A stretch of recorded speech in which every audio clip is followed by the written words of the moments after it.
We can hear what it means to the crowd. What did that mean to the United players? Yeah, it means a lot.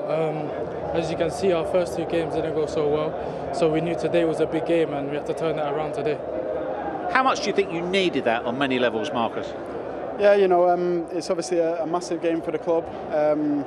I've always said, regardless of the circumstances that you're in, a game against Liverpool is massive, no matter what circumstances you're in. So to get the win today is massive, and like Jayden said, we've not done so well starting the season, so it's good to pick up the first 3 points. It was a million miles from the first 2 performances of the season. What was the difference tonight? To be honest, I think just energy. We started the game at a higher tempo. And we was tired towards the end, but we kept going and we just stuck at it. They got a goal back and we didn't fold. We kept defending well, and it was an enjoyable game to play in. Jayden, going into the game tonight, how much were the players burning after what happened last week? How much of that superb performance was based on a poor performance last week? Yeah, obviously last week hurt a lot, so we knew we had to bounce back. And tonight we showed the fans what we can do, and we just have to carry on this momentum. And hopefully next week we get another win. You showed tremendous composure with your goal. How were you so aware of how much time you had? To be fair, I didn't realise how much time I had, but once I chopped the defender, I just knew I had to compose myself to finish. So I'm happy I scored. Marcus, was that vintage your goal, in behind? Yeah, it was a goal that I've scored quite regularly. So important for me to get them types of goals. And yeah, I felt I was in good areas today, good positions. On another day, I could have had a few more goals. So, just keep going, keep working hard, and focus on the next game. It clearly worked. Tell us about the manager's tactical switch at half-time when he pushed you out to that left side. I think it's just the versatility that we have in the team. We can do many different things, especially in attack. So, the game was going well. We were in the first half. We was attacking some good spaces. But we weren't quite getting the end product that I felt we deserved in the first half. In the second half, probably slightly less clear-cut chances, but we done better with them. And for us to be able to switch and chop and change positions like that is always a positive. Jayden, a very welcome 3 points, first win of the season. But how important as well the manner of the victory tonight? No, it means a lot to all of us. You can see how the fans reacted, and we knew it was a big game today, so we're just happy that we got the 3 points, but it's not over. We're on to the next game and focused till then.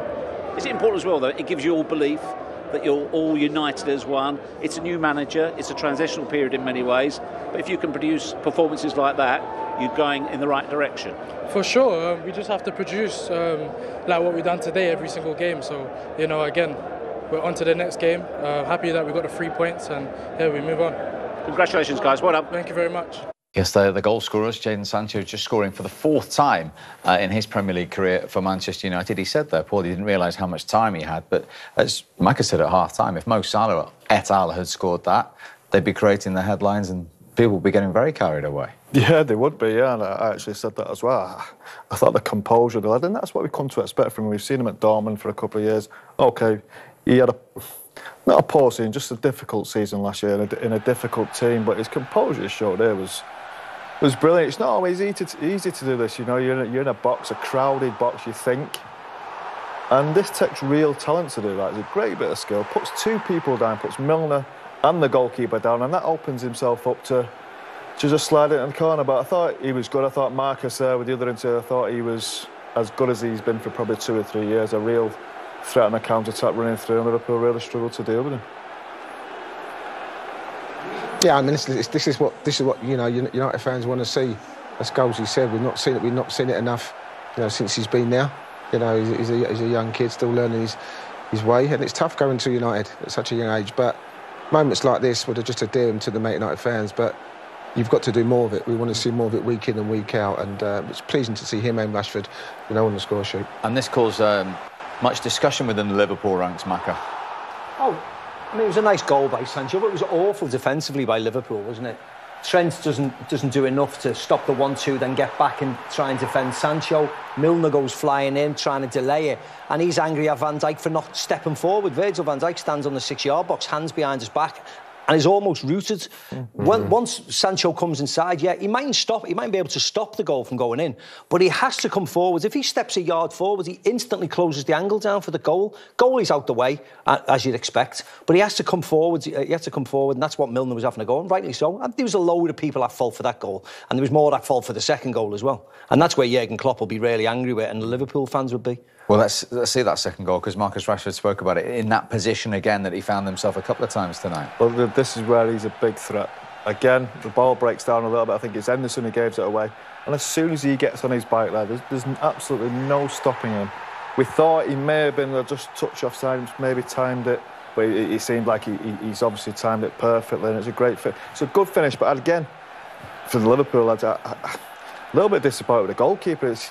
You're not usually be able to slide it into that near post there. I think he gives him much too much of a gap to the right hand side of him. But give him credit, Mark. This is what Mark's is good at. He can finish it. He's had a really tough time, really low in confidence. So I'm hoping this will do him especially the world of good. From the Liverpool point of view? Liverpool gave the ball away.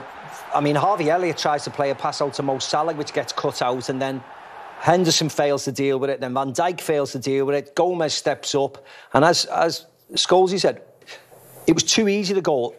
Once the ball's in front of Marcus Rashford, give him a load of credit, but if the goalkeeper's got that near post shut down, he has to open his body up to whip it round him, which is hard when the ball is right in front of you. But he didn't have to, because he just played it nice and straight. So his first touch, to go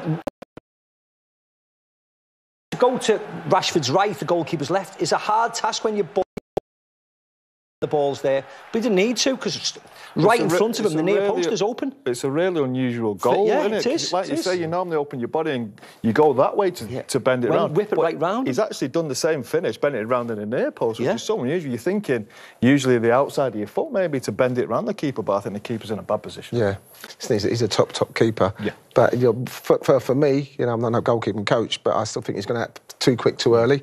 I think he's got people chasing him back. If he goes further back, he allows himself to get himself in the right position. But listen, at the end of the day, Liverpool were disappointing. The amount of times me and Mac were just shaking our heads about. What's wrong with them tonight, Paul? There was just no intensity. There was no rhythm. Missed big players, I think. In the middle of the pitch, I'm just not buying into that. Fabinho, you like him, he comes on second half, they're a different team. He takes Henderson off. We were saying no disrespect to Milner, but, he's played the whole game.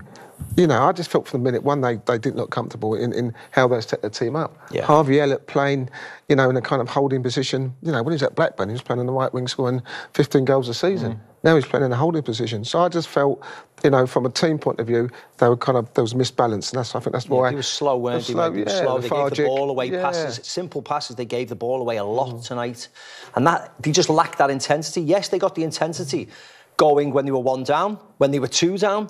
But it was all too late. You don't give these teams goal starts. We mentioned it before the game. Liverpool have fell behind too many times. Liverpool are starting the game slow. It's exactly the same today.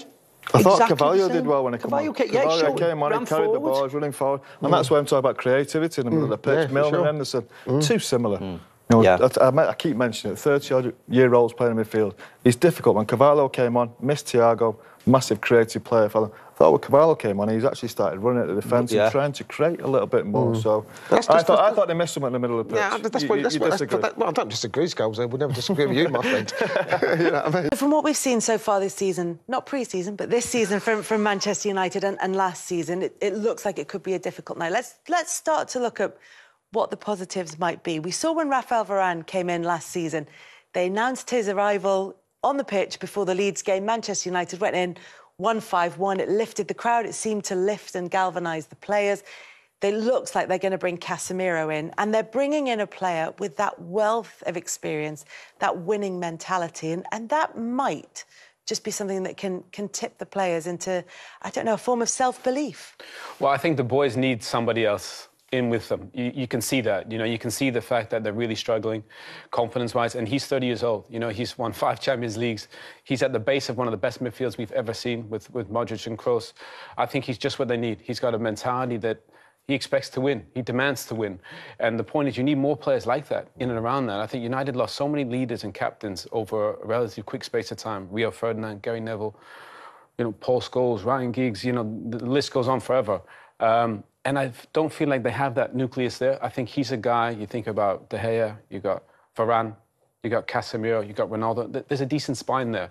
And they need to come together, and I think he's perfect for them. Look, he's not going to score a ton of goals or get a ton of assists, but in terms of demanding the most from your teammates, you almost couldn't get a better guy. He's just a little bit old and probably costs a lot of money, but they're paying a premium for something really special. I mean, how difficult was that position? You played a similar position, didn't you, to Casemiro? How difficult is it? Because he had lots of legs. Like, he's got Rodrigo, and he's got Vinicius Jr., and he's got two really highly intelligent attacking midfielders, Modric and Kroos in front of him. He's got Chelmani in there as well. Obviously, if they choose to play them alongside each other. Whereas at United, there isn't that quality, is there, on the same level? Well, probably not. But I think if you look at all the teams that have won, whether it's Champions League, Premier Leagues, World Cups, they've all had that guy. Whether it's, Kante at Leicester and at Chelsea and with France. You look at what Fabinho's done, Makelele, you look at what Fabinho's done for Liverpool. Every team, as much as we all talk about the front three and Alisson and Van Dijk, you need that guy in there because when you have so many attacking players, they're kind of at the base of it. And I think Casemiro does that for United. So I hope he can do it, but it's a big ask for one guy to come and That's what I'm steady asking. the Was ship. it hard for you when you played that position? I love that role because I just think I love the fact that I could do a job for the team, stop the opponent's best player, and get it to the guys that make a difference. And that's my job. Righty's got to get the ball in the area. We've got to get it to the guys that go win you the game.